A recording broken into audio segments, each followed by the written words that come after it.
si Ade. Rizky anjing. Rizky anjing.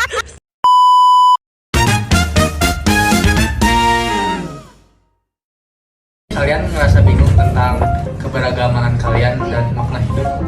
Oh, kayak lebih kenapa sih alasan kita hidup gitu nggak sih maksudnya? Gitu.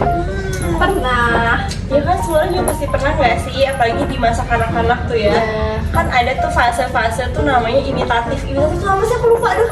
Jadi tuh kalau nggak salah dulu waktu kecil kayak kita tuh kalau orang tua kita sholat, Iya, meniru orang Meniru, iya Itu- benar. Terus juga meniru sholat, terus kan ngaji nggak sih kalau temen ya? Saya waktu kecil pengalaman keberagamaannya nih gimana sih? Kalau aku sih banyak banget ya. Kalau aku sih lebih ke ngaji bareng sama teman-teman. Terus aku ikutan lomba-lomba di pengajian. Terus aku dapet piala gitu. Terus seneng banget sih. gua sih dulu ya kayak ikut lomba. Nah, udah gini. Nah, pada masa kanak-kanak itu kayak kalian contohnya ngapain aja sih waktu kecil kalau tentang keberagamaan? Oke, kalau aku itu kayak misalnya ngaji bareng sama teman-teman gitu kan. Terus abis gitu ikut lomba-lomba kayak tahfiz kayak Ya, gitu. Kalau cowok sih lebih kayak adan gitu, cerdas cermat gitu. Kamu apa kamu biasanya? Kalau aku sih kayak kan keluarga aku suka sholat bareng nih ya, jadi sebagai anak kecil pasti ngikut-ngikut. Oh, berjamaah Iya, ya. berjamaah juga. Seru banget Waktu sih. TK kayak manasik haji. Iya, benar banget. Gitu gitu. Iya, sama. Gue juga. Sama banget itu. Terus? Oh ya, masa remaja kan dari anak-anak nih ya. Terus ke masa remaja. Masa remaja tuh biasanya ada keraguan. Biasanya kalian ngerasain keraguan kenapa sih agama gitu tuh ada. Terus kayak kenapa agama tuh berbeda-beda. Ada Kristen, Buddha, Konghucu, Hindu. Terus kita juga yang menganutnya Islam gitu. Kenapa ya? Ngerti. Oke, jadi kita udah ngebahas ya dari masa kanak-kanak. Kalau misalnya masa remaja tuh kan bisa dibilang tuh masa keraguan gak sih? Menurut kalian tuh apa sih yang bikin kita ragu tuh? Kenapa ya? Biasanya sih kalau remaja tuh lagi bimbang gitu ya. Iya. Banyak masalah dipikirin. Lagi proses cari jati diri. Iya. Oh iya. Jadi kayak dia tuh ngerasa kalau misalnya ada masalah, dia tuh kayak ngerasa Tuhan tuh nggak ada gitu, nggak ngebantu kali ya. Iya. Padahal dari kecilnya dikasih tahu kalau misalnya kita lebih dekat dengan Tuhan tuh kita dipermudah gitu gak sih?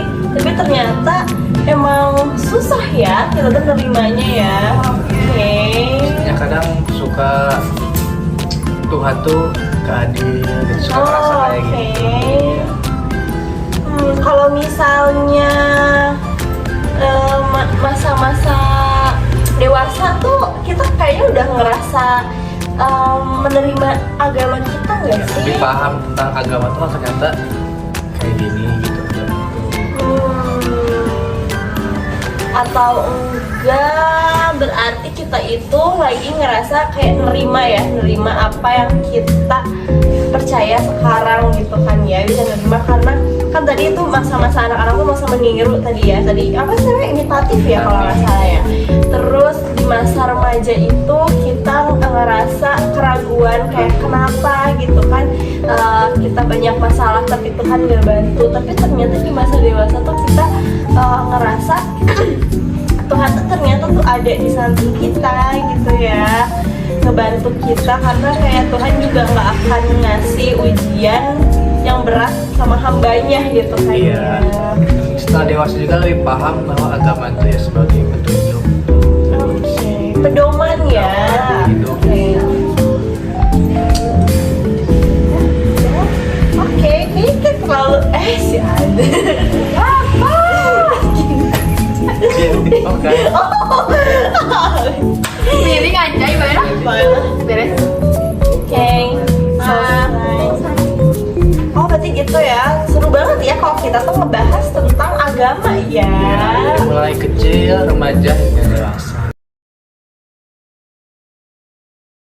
Setelah kita menyimak obrolan daripada podcast tadi, kita bisa menarik benang merahnya ya teman-teman, bahwa pengalaman keberagaman seseorang itu ada beberapa tahap, yakni tahap di masa kanak-kanak, remaja hingga dewasa. Nah, masa kanak-kanak ini merupakan masa pengalaman keberagaman yang masih abstrak dan masih abu-abu ya. Tidak jarang anak-anak terkadang masih menjadi suatu hal yang biasa ketika mereka meninggalkan kewajibannya terhadap agamanya sendiri. Keberagaman pada masa kanak-kanak, yakni ada salah satu ciri keberagaman pada masa kanak-kanak yang paling menonjol adalah imitatif.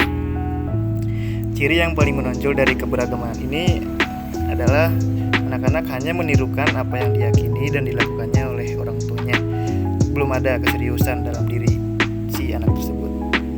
Lalu ada keberagaman pada masa kanak-kanak superficial. Anak-anak melakukan ritual keagamaannya hanya bersifat superficial. Artinya, jika didapati seorang anak yang rajin beribadah keagamaannya, mereka umumnya hanya melakukan sebagai kebiasaan, tidak ada penghayatan dalam dirinya. Lalu setelah itu ada keberagaman pada masa remaja ya. Remaja ini bisa dibilang pemikirannya itu out of the box, alias kadang di luar nalar, tapi masih dalam kaitannya. Dengan begitu, remaja perlu dibimbing dan dimotivasi agar tidak melenceng dari agama apa yang ia anut.